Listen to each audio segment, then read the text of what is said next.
మహాభారతం అధ్యాయం 3 అంబ ప్రతీకారం భీష్ముని శాపం మొదలైన చోటు. భీష్ముడు అనగానే మానవ త్యాగానికి చిహ్నంగా గుర్తుకొస్తుంది. కానీ ఆ త్యాగానికి మూల సంఘటన ఇదే. ఒక యువతి జీవితం శాపంగా మారింది. అదే అంబ కథ. నేను పెట్టే ప్రతి వీడియో మిస్ అవ్వకుండా చూడడానికి సబ్స్క్రైబ్ మీ యూట్యూబ్ ఛానల్. శాంతనునికి సత్యవతితో వివాహం జరిగిన తరువాత ఆయనకు 2 కుమారులు జన్మించారు. చిత్రాంగదుడు, విచిత్రవీర్యుడు.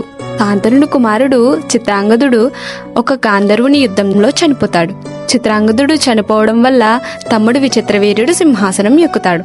విచిత్రవీర్యుడికి వివాహం చేయాలన్న బాధ్యతను భీష్ముడు తీసుకుంటాడు. అప్పట్లో కాశీరాజు 3 కుమార్తెలకు స్వయంవరం జరుగుతుందని తెలుసుకుని భీష్ముడు అక్కడికి బయలుదేరతాడు. కానీ తన కోసం కాదు, తన తమ్ముడికి పెళ్లి చేసేందుకు.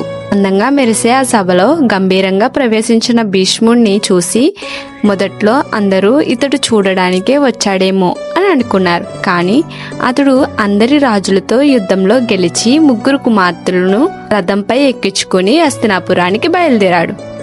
అంబ, అంబిక, అంబాలిక ముగ్గురిని భీష్ముడు హస్తినాపురానికి తీసుకువెళ్తున్న సమయంలో అంబ ప్రేమించిన సాల్వుడు అడ్డగిస్తాడు.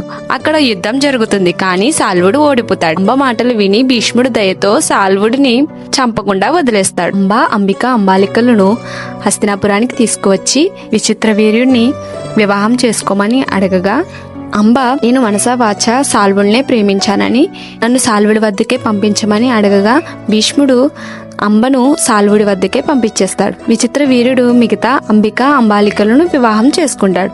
కానీ సాల్వుడు భీష్ముడితో యుద్ధంలో ఓడిపోయినందున అంబ సాల్వుడి వద్దకు వచ్చిన సాల్వుడు బాధను గుర్తు చేసుకుని ఆమెను తిరస్కరిస్తాడు. నన్ను ఓడించిన భీష్ముడే నిన్ను స్వీకరించాలి అని చెప్పి అంబను తిరిగి పంపించేస్తాడు. ఆ బాధతో అంబ వచ్చి జరిగిందంతా చెప్పగా భీష్ముడు విచిత్రవీర్యుడి వద్దకు వెళ్లి అంబను కూడా వివాహం చేసుకోవాల్సిందిగా కోరుతాడు. కానీ విచిత్రవీర్యుడు వేరే వ్యక్తిని ప్రేమించిన అంబను నేను వివాహం చేసుకోను అని చెప్తాడు. అంబ భీష్ముడినే పెళ్లి చేసుకోవాల్సిందిగా కోరుతుంది. కానీ బ్రహ్మచార్య ప్రతిజ్ఞ వల్ల భీష్ముడు నిరాకరిస్తాడు. దాంతో అంబ అప్పటి నుంచి భీష్ముడిపై చంపాలన్న పగతో రగిలిపోతూ ఉంటుంది. 6 ఏళ్లు దేశాలు తిరిగి తనకి ఎదురైన అవమానాన్ని ప్రతి రాజుకి వివరించింది. కానీ ఎవరూ భీష్ముడిని ఎదిరించేందుకు ధైర్యం చేయలేదు. దానితో అంబ సుబ్రహ్మణ్య స్వామికి తపస్సు చేయగా సుబ్రహ్మణ్య స్వామి దర్శనమిచ్చి ఒక వరమాల ఇచ్చి, ఈ వరమాల ఎవరి మెడలో అయితే వేస్తావో అతడే వెళ్ళి భీష్ముడిని చంపుతాడు అని చెప్తాడు. ఆ వరమాల పట్టుకుని మళ్ళీ అందరి రాజుల దగ్గరికి వెళ్ళినా ఎవ్వరూ ఆ వరమాల వేసేందుకు సాహసం చేయరు.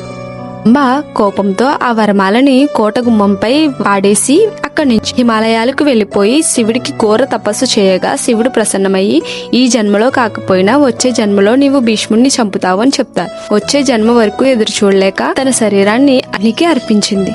ఇలాంటి మరిన్ని వీడియోస్ కోసం సబ్స్క్రైబ్ మై యూట్యూబ్ ఛానల్.